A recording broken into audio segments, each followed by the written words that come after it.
அண்மைச் செய்தியை பார்த்துக் கொண்டிருக்கிறோம். கடலூரில் சிப்காட்டில் இடிபி டேங்க் வெடித்து விபத்து ஏற்பட்டிருக்கிறது.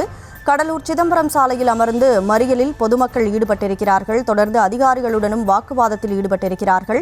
இடிபி டேங்க் வெடித்து விபத்து ஏற்பட்ட நிலையில் வீடுகளுக்குள் ரசாயன நீர் புகுந்திருக்கிறது. 20க்கும் மேற்பட்டவர்கள் இதில் பாதிக்கப்பட்டு மூச்சு திணறல் ஏற்பட்டதால் மருத்துவமனைகளில் அனுமதிக்கப்பட்டிருக்கிறார்கள். முழு விவரங்களோடு செய்தியாளர் பாரிவள்ளல் இணைப்பில் இருக்கிறார். பாரிவள்ளல், இந்த விபத்து எப்போ நடந்தது? முழு விவரம் என்ன? கனிமொழி, கடலூர் அருகே சிப்காட்ல சாயப்பட்டறை தொழிற்சாலை இருக்கு.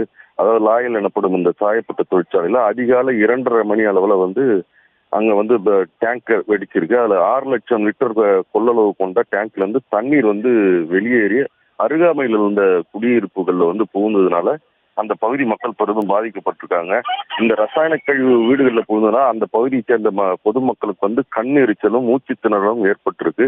இதனால அந்த பகுதியில் இருக்கிற கிராமத்தை சேர்ந்த மக்கள்லாம் ரொம்ப அவதிப்பட்டிருக்காங்க. இது குறித்து தகவல் அறிஞ்ச வருவாய்த்துறை அதிகாரி மற்றும் காவல்துறையினர் சம்பவ இடத்திற்கு அவர்களை மீட்டு எடுத்து கடலூர் அரசு தலைமை மருத்துவமனையில் சேர்த்திருக்காங்க.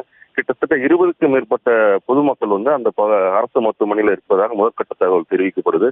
அவர்களுக்கு உடலுபதையாக பார்த்தீங்கன்னா கண் எரிச்சல், மூச்சு திணறல் ஏற்பட்டதுனால உடனடியாக அவர்களுடன் அந்த மருத்துவமனைக்கு அழைத்து செல்லக்கூடிய காட்சி நம்மால் பார்க்க முடிந்தது. இந்த நிலையில பார்த்தோன்னா இந்த கம்பெனி மீது தகுந்த நடவடிக்கை எடுக்கணும்னு சொல்லிட்டு அந்த பகுதியை சேர்ந்த மக்கள் கடலூர் சிதம்பரம் சாலையில மறியலில் ஈடுபட்டாங்க. இது சம்பவம் குறித்து தகவல் இருந்த வட்டாட்சியர் மகேஷ் தலைமையில அதிகாரிகள் அந்த பொதுமக்களிடையே பேச்சுவார்த்தையில் ஈடுபட்டாங்க.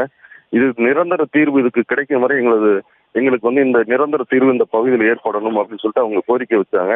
இந்த கோரிக்கையை ஏற்று அவர்கள் மாவட்ட நிர்வாகமும் அரசிடம் தெரிவித்து இதுக்கான நடவடிக்கை எடுக்கப்பட்டு சொல்லியிருக்காங்க.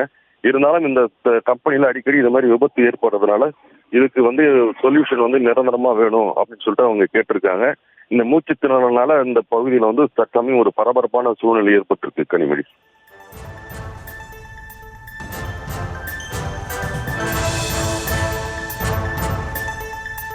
விவரங்களுக்கு நன்றி பாரிவள்ளல்.